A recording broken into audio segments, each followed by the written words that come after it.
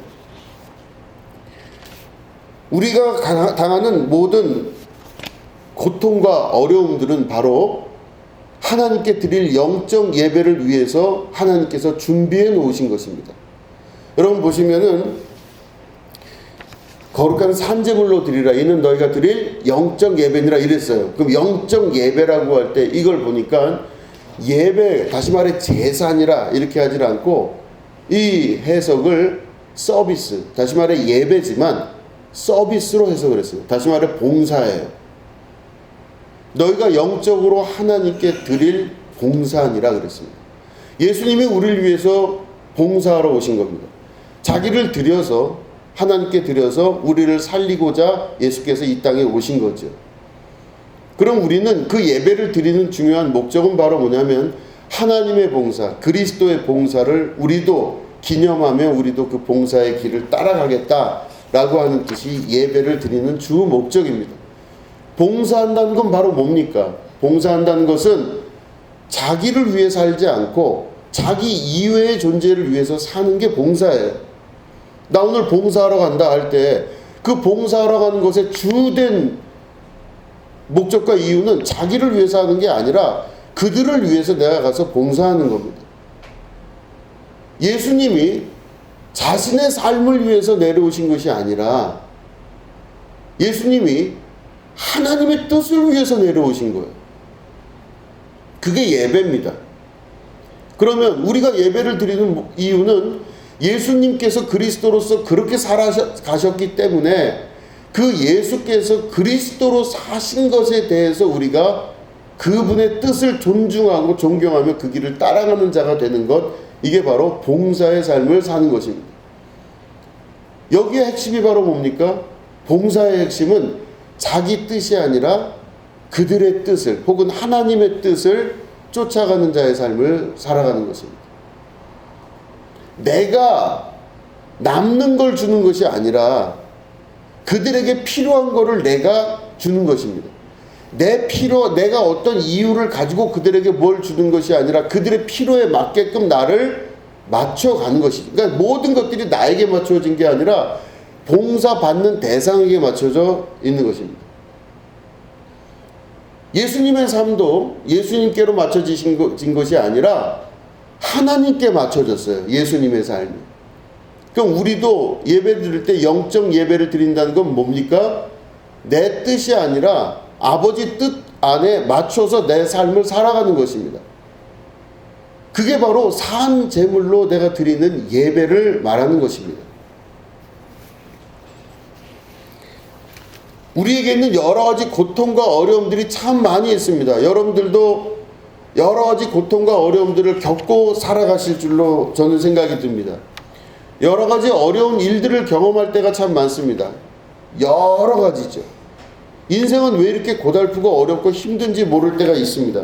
그러나 중요한 것은 모든 사람이 대부분 다 고통을 당하는 것입니다. 그런데 그 고통의 정도에 따라 하나님의 뜻이 나타나는 것을 우리가 볼 수 있습니다. 하나님의 뜻이 분명히 나를 향해 그 뜻이 살아계시다면 하나님은 저희에게, 우리 한 사람 한 사람에게 그 사람의 인생에서 마땅한 고통을 허락해 주십니다. 그 고통이 있었기 때문에 내가 이 자리까지 있게 되는 것이죠. 그 고통이 없었으면 이 자리에 있을 수가 없는 것입니다. 그 고통이 없는 자들은요, 갈급함도 없기 때문에 이 자리에 있을 수가 없습니다. 모든 것들의 시작은 고통입니다.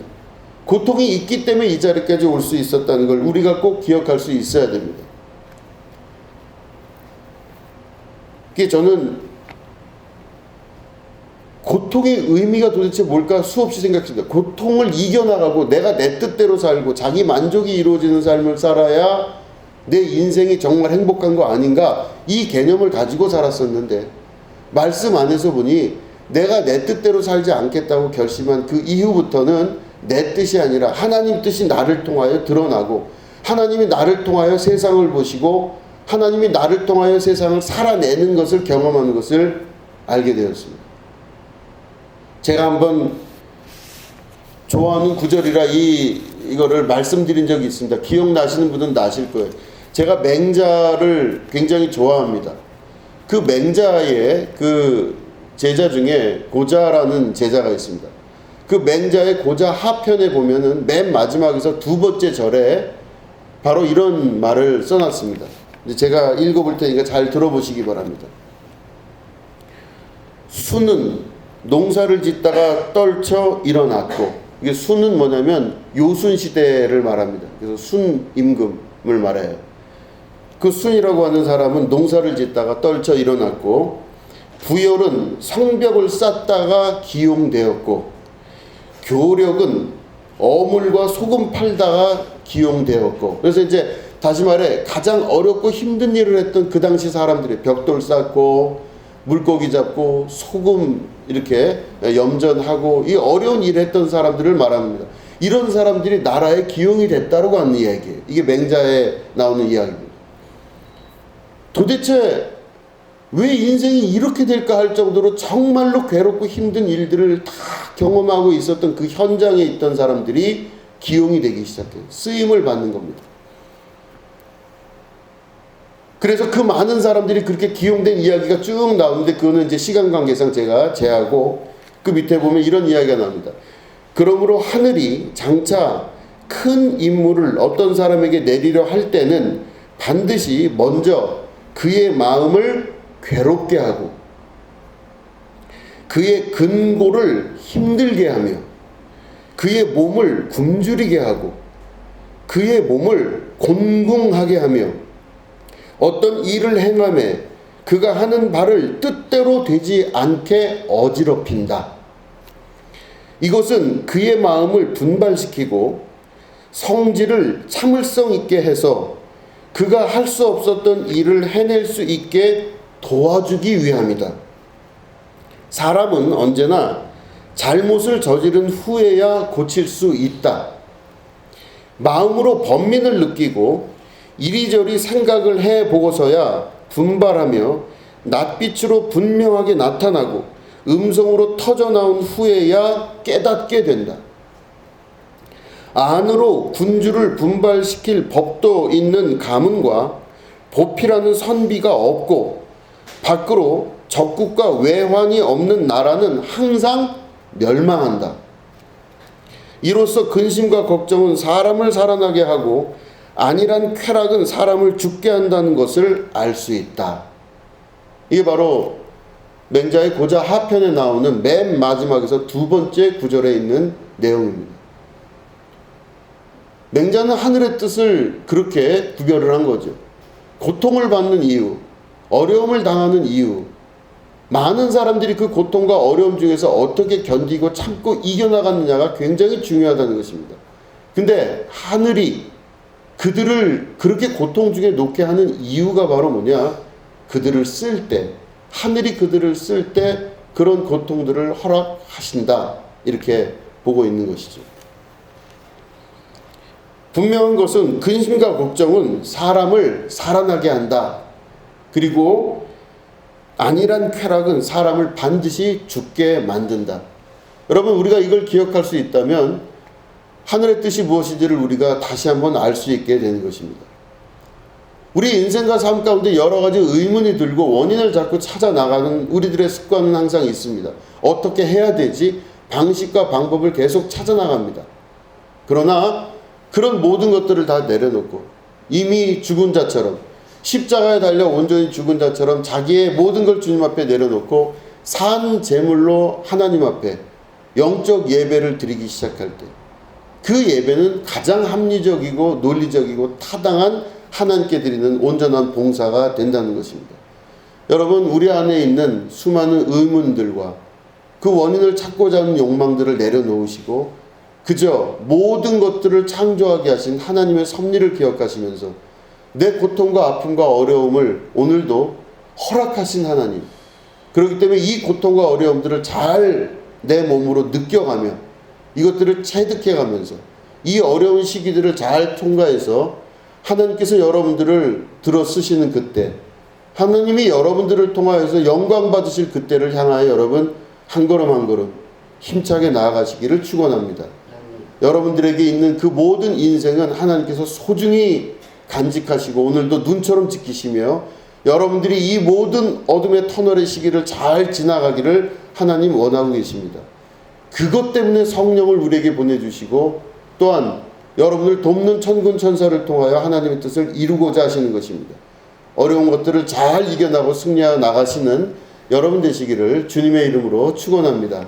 기도하겠습니다. 하나님 아버지 감사합니다. 오늘 주께서 주신 이 말씀 기억하게 하시고 우리가